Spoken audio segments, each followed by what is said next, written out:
আসসালামু আলাইকুম। বাংলা সংবাদে সবাইকে স্বাগত জানাচ্ছি। আমি চিন্তিয়া হক। শুরুতেই সংবাদ শিরোনাম। সরকার নির্বাচন চায় না, একটা মূলা ঝুলিয়ে রাখার চেষ্টা করছে, বলছেন রিজভী। এদিকে বাংলাদেশে কত তাড়াতাড়ি নির্বাচন সে বিষয়ে জানতে চেয়েছে রাশিয়া। জানাবো ন্যূনতম ঐকমত্যে পৌঁছে নির্বাচন চায় 12 দলীয় জোট। জানিয়ে দিব বিএনপির সমর্থনে ডক্টর ইউনূস টিকে আছেন, বলছেন দুদু। এবং সর্বশেষ জানাবো কবে হবে জানতে চেয়েছে রাশিয়া, বলছেন আমির খসরু। শুনছিলেন সংবাদ শিরোনাম, এবারে বিস্তারিত। সরকার নির্বাচন চায় না, একটা মূলা ঝুলিয়ে রাখার চেষ্টা করছে, বলছেন রিজভী। বিএনপি জ্যেষ্ঠ যুগ্ম মহাসচিব রুহুল কবির রিজভী বলেছেন, অন্তর্বর্তী সরকারের ভেতর থেকে মনে হয় তারা তো নির্বাচন চায় না, তারা একটা মূলা ঝুলিয়ে রাখার চেষ্টা করছে। তিনি বলেন, ডিসেম্বরে না হলে ফেব্রুয়ারিতে বা জুনে এরকম নানান কথা বলছেন, কিন্তু কেউ সুনির্দিষ্টভাবে বলছেন না অমুক মাসে নির্বাচন হবে। সমাবেশে অন্তর্বর্তী সরকারের প্রধান উপদেষ্টার উদ্দেশ্যে রুহুল কবির রিজভী বলেন, আজ মানুষ কিন্তু নানান কথা ভাবছে যে দোসরদের দুধকলা দিয়ে পোষা হচ্ছে। তারা হয়তো আপনার সরকারকে বিএনপির বিরুদ্ধে নানাভাবে বোঝাচ্ছে, তারা বোঝাচ্ছে বিএনপিকে দমিয়ে রাখতে হবে।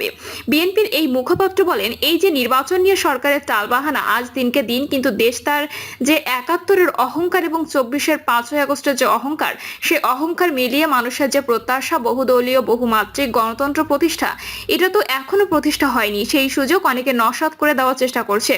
প্রধান উপদেষ্টাকে উদ্দেশ্য করে রিজভী আরো বলেন, আজ মানবিক করিডোরের কথা বলছেন, এই মানবিক করিডোরের কথা আপনাকে লুকিয়ে লুকিয়ে বলতে হচ্ছে। আপনার জনগণের ম্যান্ডেট নেই, আপনি নির্বাচিত নন। আজ সব দিক থেকে এই কথা ধ্বনিত হচ্ছে। এর প্রতিক্রিয়া কি হবে, আমাদের সার্বভৌমত্বের অবস্থা কি হবে, এটা জনগণের কাছে কোনোভাবেই খোলাসা করেননি। তিনি বলেন, অনির্বাচিত সরকার অনেক গণবিরোধী সিদ্ধান্ত নেয়, কিন্তু আপনার সরকারের প্রতি প্রত্যেকটা গণতান্ত্রিক রাজনৈতিক দল সমর্থন দিয়েছিল, কিন্তু সেই সমর্থনের মধ্যে আপনাদের যে বলিয়ান হওয়ার কথা, সেই বলিয়ান আপনারা হতে পারেননি। কারণ জনগণের সঙ্গে আপনারা কানামাছি খেলা খেলছেন, এত লুকোচুরি করছেন যে কানামাছি খেলতে গিয়ে জনগণের কাছে আপনারা সন্দেহের মধ্যে পড়ছেন। বিএনপির এ নেতা আরো বলেন, আজ ভারত ট্রান্সশিপমেন্ট বাতিল করে দিয়েছে, আমাদের মালামাল ভারতের পোর্ট দিয়ে অন্য দেশে যেত। কেন করেছে? আমাদের সঙ্গে তো কোনো বৈরিতা নেই, পাকিস্তানের সঙ্গে তাদের সংকট তৈরি হয়েছে, সেটা তাদের দুই দেশের মধ্যকার বিষয়।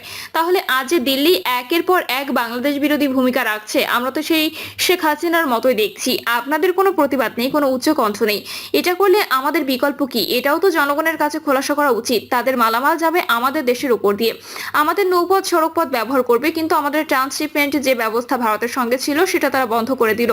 রুহুল কবির রিজভী বলেন, আমরা তো বারবার বলি আওয়ামী দোসররা বিভিন্ন জায়গায় ঘাপটি মেরে বসে আছে।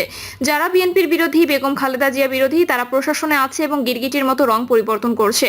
রং পরিবর্তন করে ওরা নিজেদের উদ্দেশ্য সাধন করছে এবং ওরা গণতন্ত্র, নির্বাচন, গণতান্ত্রিক পরিবেশ প্রতিষ্ঠা করতে দিতে চায় না। আমরা বলেছি, যারা গণতান্ত্রিক প্রতিষ্ঠান ভেঙেছে, যারা সংবিধান থেকে মুছে দিয়েছিল তত্ত্বাবধায়ক সরকার ব্যবস্থা, তারা তো আজও ঘুরে বেড়াচ্ছে, আজও চাকরি করছে। যে বিচারপতি আখতারুজ্জামান খালেদা জিয়াকে মিথ্যা মামলায় সাজা দিয়েছেন, তিনি এখনো কিভাবে বিচারপতি থাকেন? বাংলাদেশে কত তাড়াতাড়ি নির্বাচন সে বিষয়ে জানতে চেয়েছে রাশিয়া। বাংলাদেশে কত তাড়াতাড়ি নির্বাচন হতে যাচ্ছে সে সম্পর্কে রাশিয়া জানতে চেয়েছে বলে জানিয়েছেন বিএনপির স্থায়ী কমিটির সদস্য আমির খসরু মাহমুদ চৌধুরী। তিনি বলেছেন, বাংলাদেশের নির্বাচন নিয়ে তারা কথা বলেছেন, কত তাড়াতাড়ি নির্বাচন হতে যাচ্ছে সে সম্পর্কে তারা জানতে চেয়েছে। ঘণ্টাব্যাপী বৈঠকে বাংলাদেশ ও রাশিয়ার মধ্যকার দ্বিপক্ষীয় সম্পর্ক উন্নয়ন, ব্যবসা বাণিজ্যের সম্প্রসারণ সহ বিভিন্ন বিষয়ে আলোচনা হয় বলেও জানান খসরু। আমির খসরু বলেন, দুই দেশের মধ্যে যে সম্পর্ক সেটাকে এগিয়ে নিয়ে যাওয়ার জন্য আমরা কি কি করতে পারি তা নিয়ে আলোচনা হয়েছে। তাদের তো যথেষ্ট ইন্টারেস্ট রয়েছে বাংলাদেশে বিনিয়োগ, বিশেষ করে ট্রেডের বিষয়ে যথেষ্ট ইন্টারেস্ট আছে।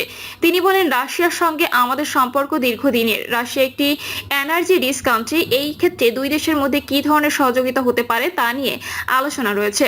কালচারালি রাশিয়া অনেক সমৃদ্ধ, ঐতিহাসিকভাবে উল্লেখ করে সাবেক এই মন্ত্রী বলেন, সেই ক্ষেত্রে বাংলাদেশের সঙ্গে কিভাবে সহযোগিতা হতে পারে তা নিয়ে আমরা আলোচনা করেছি। ন্যূনতম ঐক্যমত্যে পৌঁছে নির্বাচন চায় 12 দলীয় জোট। ন্যূনতম ঐক্যমত্যে পৌঁছে জাতীয় সংসদ নির্বাচন চায় 12 দলীয় জোট। এই নির্বাচনের মাধ্যমে নির্বাচিত জনপ্রতিনিধিদের হাতে রাষ্ট্রীয় ক্ষমতা প্রদান করতে চান তারা। মোস্তফা জামাল হায়দার বলেন, আজ আমাদের গণতান্ত্রিক আকাঙ্ক্ষা জনগণের নির্বাচিত প্রতিনিধিদের হাতে রাষ্ট্রীয় ক্ষমতা প্রদান করা। সেটা বিলম্বিত না হোক, যত দ্রুত সম্ভব ন্যূনতম একটা ঐক্যমত্যের জায়গায় এক হওয়া সম্ভব বলে মনে করেন মোস্তফা জামাল হায়দার। বাকি যদি কিছু অসমাপ্ত থাকে, অনৈক্য থাকে, পরবর্তী সময়ে সেগুলো সংশোধন করা যাবে বলে মনে করেন তিনি। বৈঠকে রাজনৈতিক দলগুলোর সঙ্গে মতপার্থক্য এবং দ্বিধাদ্বন্দ্ব থাকা স্বাভাবিক বলে মন্তব্য করেন মোস্তফা জামাল হায়দার। তিনি বলেন, এখানেই গণতন্ত্রের সৌন্দর্য, এখানেই গণতন্ত্রের উৎকর্ষতা। যুগ যুগ ধরে সঞ্চিত রাষ্ট্র কাঠামোর অব্যবস্থা, অসঙ্গতির কারণে সৃষ্ট বিভিন্ন সমস্যা দূর করতে কমিশন চেষ্টা করছে বলে মন্তব্য করেন তিনি। বিএনপির সমর্থনে ডক্টর ইউনূস টিকে আছেন, বলছেন দুদু। বিএনপির সমর্থনের কারণে ডক্টর মোহাম্মদ ইউনূস টিকে আছেন বলে মন্তব্য করেছেন দলটির ভাইস চেয়ারম্যান শামসুজ্জামান দুদু। তিনি বলেন, বাংলাদেশের গণতন্ত্র পুনঃপ্রতিষ্ঠার জন্য আমরা যাকে সমর্থন দিচ্ছি তিনি হচ্ছেন মোহাম্মদ ইউনূস। তিনি শক্তভাবে দাঁড়িয়ে আছেন বিএনপির সমর্থনের কারণে। বিএনপির সমর্থন প্রত্যাহার করলে তারপর কি হবে তিনি কিন্তু তা বুঝতে পারছেন না বা তাকে বুঝতে দেওয়া হচ্ছে না। শামসুজ্জামান দুদু বলেন, দেশের গণতন্ত্র উত্তরণের জন্য আমরা তাকে সমর্থন করি, যেন দেশে একটি সুষ্ঠু নির্বাচন হয়, সেই নির্বাচনের মধ্য দিয়ে দেশে পূর্ণ গণতন্ত্র প্রতিষ্ঠা হয়। কিন্তু এখন নির্বাচনের কথা বললে মনে হচ্ছে বড় অপরাধ। দলের নেতাকর্মীদের উদ্দেশ্যে তিনি বলেন, গত 15 থেকে 16 বছর ধরে লড়াই করেছি, লড়াইটা এখনো আছে, এখনো রাজপথে আছি। সেই লড়াইটা শেষ হবে একটি সুষ্ঠু, সুন্দর, নিরপেক্ষ ও গ্রহণযোগ্য নির্বাচনের মধ্য দিয়ে। নির্বাচন যে পর্যন্ত না হয় সে পর্যন্ত আমাদের লড়াইটা চালু আছে, এটা সবাইকে মাথায় রাখতে হবে। বিএনপির ভাইস চেয়ারম্যান বলেন, কেউ কেউ বলেন কোনো দলকে ক্ষমতায় আনার জন্য গণঅভ্যুত্থান হয়নি। তাদের বলি, কোনো দল বাংলাদেশের ক্ষমতায় না এলে কে আসবে? সামরিক। তারা যদি ভালোভাবে পর্যবেক্ষণ করে তাহলে দেখবে নির্বাচন ছাড়া গণতন্ত্রের উত্তরণে আর দ্বিতীয় কোনো পথ নাই।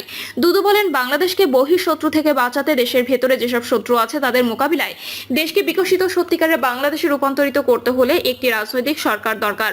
সেই রাজনৈতিক সরকার আসবে নির্বাচনের মধ্য দিয়ে। তিনি আরো বলেন, আমি বলছি না বিএনপি ক্ষমতায় আসবে, যে দলই ক্ষমতায় আসুক নির্বাচনের মধ্য দিয়ে হতে হবে এবং বাংলাদেশকে এগিয়ে দেওয়ার জন্য তারা কাজ করবে। কারো নাম উল্লেখ করে বিএনপির ভাইস চেয়ারম্যান বলেন, একদল আছে যারা বাংলাদেশের স্বাধীনতাকে মানতে চায়নি, মুক্তিযুদ্ধে বিরোধিতা করেছে, তারা যেন বাংলাদেশে এখন সবকিছু।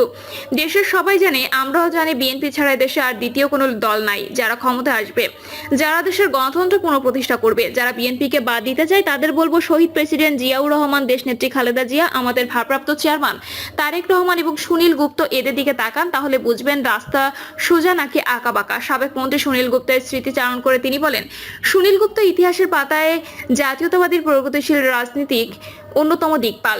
তাকে স্মরণ করা স্বাধীনতার ঘোষক শহীদ প্রেসিডেন্ট জিয়াউর রহমানকে স্মরণ করার মতোই। মাওলানা ভাসানী, সুনীল গুপ্ত, মশিউর রহমান, জাদু মিয়া, তাদের রাজনৈতিক জীবন থেকে আমাদের অনেক কিছু শেখার আছে। তাদের বিষয়গুলো আমরা যত এড়িয়ে যাব, আড়াল করব, বাংলাদেশ তত ভঙ্গুর হবে। নির্বাচন কবে হবে জানতে চেয়েছে রাশিয়া, বলছেন আমির খসরু। বিএনপি মহাসচিব মির্জা ফখরুল ইসলাম আলমগীরের সঙ্গে বৈঠক করেছেন ঢাকায় নিযুক্ত রাশিয়ার রাষ্ট্রদূত আলেকজান্ডার জিগোজিন। আলোচনায় বাংলাদেশে নির্বাচন কবে এবং কত তাড়াতাড়ি হবে তা রাষ্ট্রদূত জানতে চেয়েছেন বলে জানিয়েছেন বিএনপির স্থায়ী কমিটির সদস্য আমির খসরু মাহমুদ চৌধুরী। বৈঠকের বিষয়ে আমির খসরু বলেন, বাংলাদেশের নির্বাচন নিয়ে বলেছেন, নির্বাচন কত তাড়াতাড়ি হতে যাচ্ছে তারা জানতে চেয়েছে।